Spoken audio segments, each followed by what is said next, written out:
சித்தர் பூமி.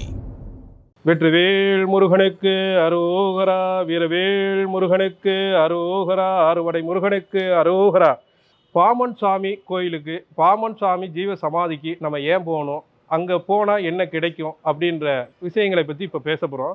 அதாவது பாமன் சாமி அப்படின்னா நம்ம முருகன் பக்தர், முருகன் அடியார், முருகனோட ஒரு அவரை முழுக்க முழுக்க முருகனை மட்டுமே பாராயணம் பண்ணிக்கிட்டு இருக்கிற ஒரு சித்தராக மட்டுமே தெரியும்.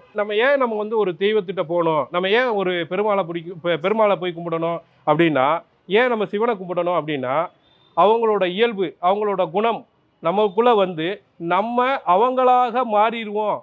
இந்த கலியுகத்தில் அதுவும் குறைந்தது ஒரு 100 ஆண்டுக்குள்ளே நம்மகிட்ட ரொம்ப பக்கமாக வாழ்ந்த ஒரு மிகப்பெரிய மகான் முருகனாகவே இறுதியில் இந்த உலகத்திற்கு விடைபெற்று சென்று இன்னைக்கும் முருகனாகவே ஜீவனை அடக்கி நம்மளுக்கு அருள் பாலித்திருக்கிறதுனால நம்ம அந்த பாமன் சாமியோட ஜீவ சமாதிக்கு போகணும்.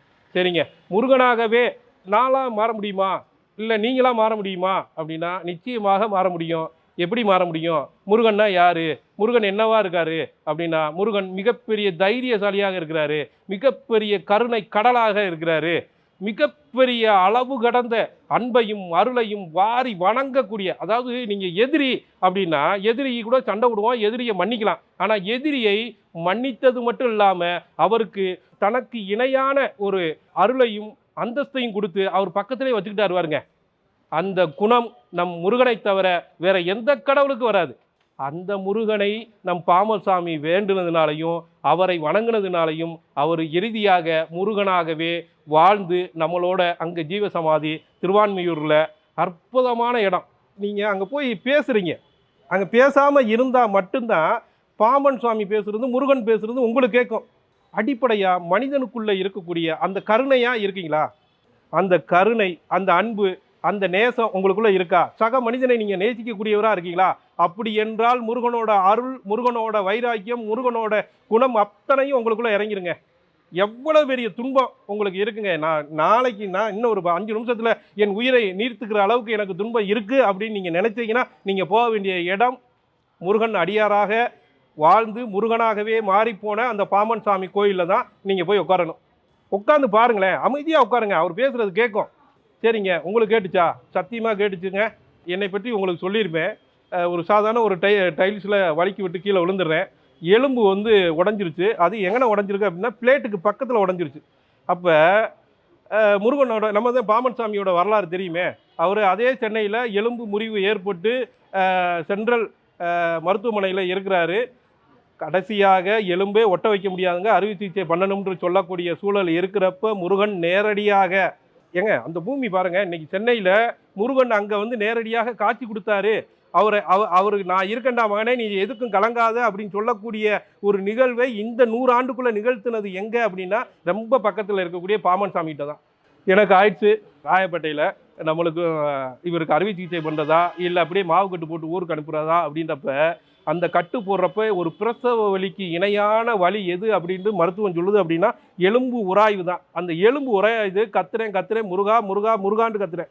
முருகனை தவிர வேற இது, ஏன்னா என்னோட வீடு, என்னோட குடும்பம், என்னோட எல்லாமே வந்து தேனியில் இருக்குது, நான் இருக்கிறது சென்னை. முருகா முருகா என்று அழைச்சதுக்கும் பாமன் சாமியை நினைச்சதுக்கும் ராபர்ட்ன்ற ஒரு நண்பரையும், முகைதீன் அப்துல் காதர்ன்ற ஒரு நண்பரையும், விஸ்வநாதன்ற ஒரு நண்பரும் கூட இருந்து அந்த மருத்துவத்தை என்னை பார்த்து அங்கேருந்து ஊருக்கு அனுப்பிச்சிடுறாங்க. அப்போ ஒரு கேள்வி கேட்குறாரு பக்கத்து வீட்டுக்காரி, அப்பா முருகா முருகான்னு கத்துனையே, சூர சம்காரம் முடிஞ்சிருச்சா, அதுவும் திருச்செந்தூர் முருகன் கத்துறையே அப்படின்னு சொன்னப்ப அந்த வலி எனக்கு முழுவதும் குறைந்து 60 நாளுக்குள்ள ஆறுவடை முருகனுக்கு மாற்றுத்திறனாளிக்கான பைக்கில் ஆறுவடை முருகன் கோயிலுக்கும் போக வச்சு, அதுக்கடுத்து தைப்பூசத்து அன்னைக்கு ஒரு காரு, சிலிரியோ டாப் என்று காரு, ஒரு மாற்றுத்திறனாளி ஓட்டக்கூடிய காரு பாமன் சாமி கோயிலிருந்து நம்ம நண்பர் சொல்லி நீங்கள் போய் அதை புக் பண்ணுங்க அப்படின்னு சொல்லி வைகாசி விசாகத்தன்னைக்கு காரை கையில் கொடுக்குறாரு.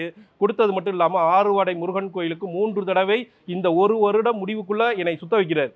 என்னன்னா, ஒரு அரச மரம், ஒரு ஆலமரம், அந்த இடத்துல கொஞ்ச நேரம் உட்காருங்களேன், உங்களுக்கு ஆட்டோமேட்டிக்காக நீங்கள் ஒரு தியானம் பண்ணக்கூடிய ஒரு மனநிலை ஒரு சில வினாடிகளில் உங்களுக்கு ஏற்படுறது மாதிரி இருக்கும்.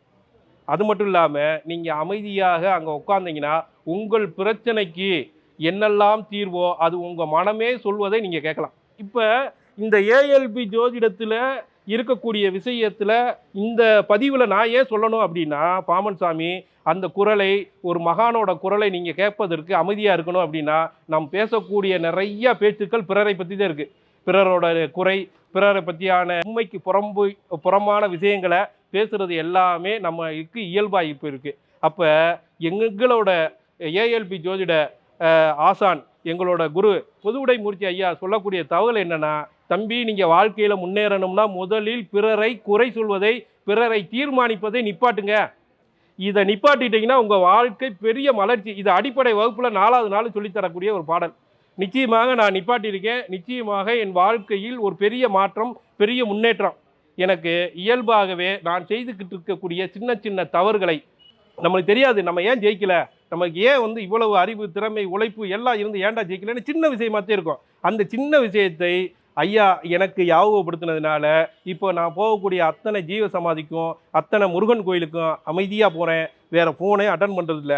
அதே போல் நீங்களும் அங்கே அமைதியாக போய் அமர்ந்தால் நிச்சயமாக உங்கள் வாழ்க்கையில் நீங்கள் எதிர்பார்த்த மாற்றத்தை விட மிகப்பெரிய நல்ல மாற்றங்கள், முன்னேற்றங்கள் விரைவாக கிடைக்கும். இதில் இன்னொரு விஷயம் ஐயா சொல்கிறாங்க. என்ன சொல்கிறாங்க, பொதுவுடை மூர்த்தி ஐயா என்ன சொல்கிறாங்க எங்கள் குருஜி அப்படின்னா, தம்பி உங்கள் மனசு மாறாமல் உங்கள் வாழ்க்கை மாறாது. நீ எந்த பெரிய பரிகாரத்தை நீ செய்தாலும், லட்சம் கோடியில் கூட ஒரு பரிகாரத்தை பண்ணினாலும் வேலை செய்யாது தம்பி. உங்களோட மனம் மாறணும். பிற உயிர் மீது கருணையும் அன்பும் வராத வரைக்கும், பிற உயிர்களின் வலியை நீ உணராத வரைக்கும், உன்னை மாற்றாத வரைக்கும் எந்த பரிகாரமும் வேலை செய்யாது. அப்போ நீங்கள் பாமன் சாமி கோயிலுக்கு போய் தீப ஏற்றணும், நீங்கள் வெள்ளிக்கிழமை தான் போகணும், வியாழக்கிழமை தான் போகணும் அப்படிலாம் கிடையாது. அவரை முருகனாக உட்காந்துருக்கிறாருங்க. அவர்கிட்ட போயிட்டு உங்களோட நிறை குறை, உங்கள் வாழ்க்கையில் நடக்கக்கூடிய அத்தனை பிரச்சனைகளுக்கும் உங்கள் மனம் பெரும் பங்கு வகிக்குது. அந்த பேரறிவை அவர் கொடுத்தே தீர்வார். அதுக்கடுத்து உங்கள் வாழ்க்கையில் நடக்கக்கூடிய சூழ்நிலைகள் காரணமாக பல நீங்கள் விரும்பாத நிகழ்வுகள் நடக்குது. அதற்கு காரணம் நம் முன்னால் செய்த தாய் வழி கர்மாவும் தந்தை வழி கர்மாவும் என்னோட சுய கர்மாவும் தான் காரணம் அப்படின்றது நீங்கள் எந்த நொடி புரியுதோ அப்போ உங்கள் மனசு ஆட்டோமேட்டிக்காக அமைதியாயிடும்.